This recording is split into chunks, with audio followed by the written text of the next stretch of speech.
Hey, what's up guys? Thank you so much for coming back to the channel. We are actually getting into the second episode of the NEWSELA.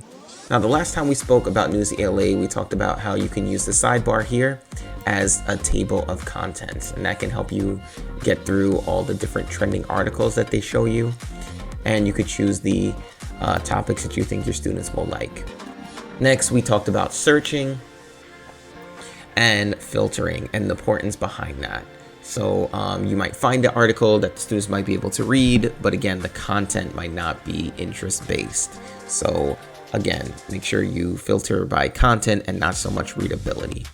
Then we talked about your content and how this is just an inventory for all the bookmarked articles.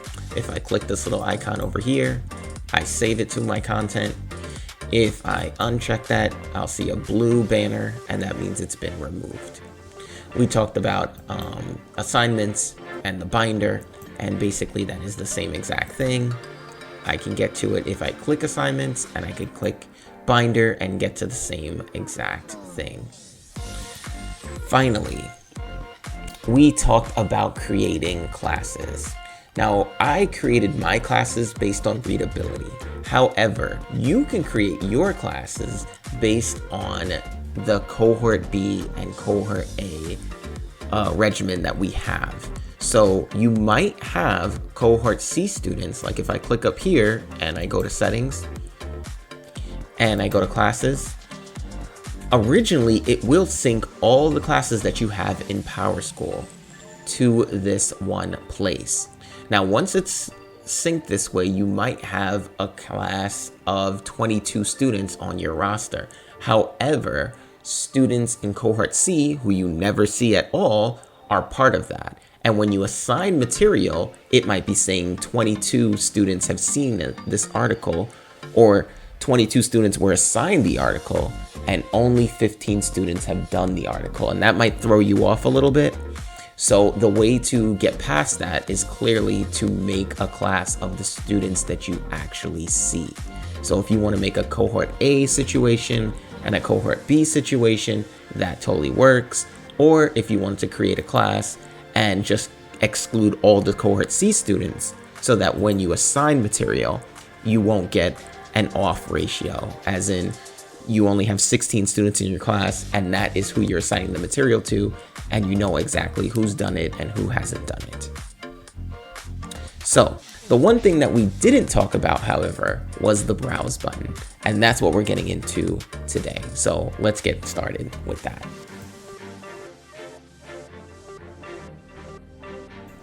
Okay, so our second option is the browse button. It's a lot like the search, but it keeps everything in a certain content area or language. So there's English, science, social studies, and if you want to do something content specific, this is where you would browse and look.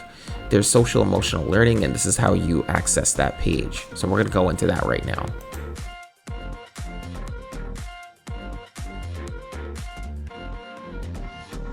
Okay, here's your little prologue explaining exactly what's going on. Again, this is for school psychologists and social workers. They could pull resources from this tool as well. We have text sets of these tough topics to talk about with students. It opens up a dialogue and gets the students to have a dialogue between themselves. Again, these articles can be used for reading comprehension, but they also build knowledge and context, and they also get the students to create that dialogue between each other. Okay, so they have self-awareness, emotion, mindfulness. These are 100 different articles that talk about a bunch of different things. So we're gonna look at two of them actually. So the first one we're gonna look at is building knowledge and content and context. Once you click any one of those text sets, you're gonna have this little pin, and this little pin is basically your lesson plan of what you do in the first lesson, the second lesson, third and fourth and fifth. Okay, your guided questions is basically your essential questions, and this is where you can tie it to your IB framework. So it says, what are race, racism, and colorism? That would be a form question. You have how has American history been shaped by the institution of slavery? We could talk, that's causation, clearly. We have how does your culture affect how we live and how we're viewed by others? That's perspective. And then we have what is systemic racism and how does it show up in society and what can we do about it? And that's clearly a responsibility key concept.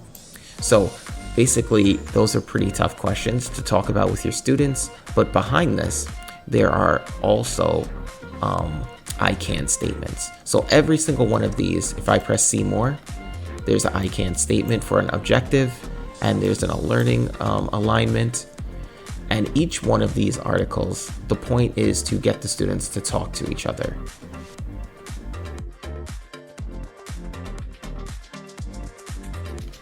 So let's take a look at this one, being socially aware. So again, it follows the same thing with the guiding questions. There's the I can statements, and there's also a suggested pathway of how to cover the articles. Granted, you don't have to cover all the articles. That's not the point of this, but it's to have the students speak to each other about these topics. Okay, so there's about 5 different articles. Now up here, we're going to revisit this. Here's your resources that you're going to be using. You click this guy and it tells you exactly how to teach this from soup to nuts. Each one of these embedded have a PDF. So you're going to use this before you even get to the very first text. And there's your PDF right there. You could print this out and you could send it to Class Kick, okay, for the students that are in front of you as well as the students that are at home. Over here you have the T-chart. This is for the second text, teaching the students comparing and contrasting the 2 ideas that are in the second article. And then you have a storyboard. Again, use Class Kick, or you may use just print it out and physically they could use it. And finally is the write, pair, share. That's for the 4th and final text. Okay, what world beliefs help people get along? That could be a question you could put here, or any question in the name of student agency you can put here. And the students can then do a turn and talk where it's more detailed and they could jot down notes about it to one another about what the other person said. So again, it's very self-explanatory, it's very straightforward, and it's super helpful, and it lends itself to the IB framework, hands down. So why not use it, right? Okay guys, thank you so much for watching the video. We're done here. This is the end of the second video, and we're actually going to be moving on to our next platform. If you've been enjoying the video, shoot me a like or shoot me an email if you have any questions and anything like that. All right, bye.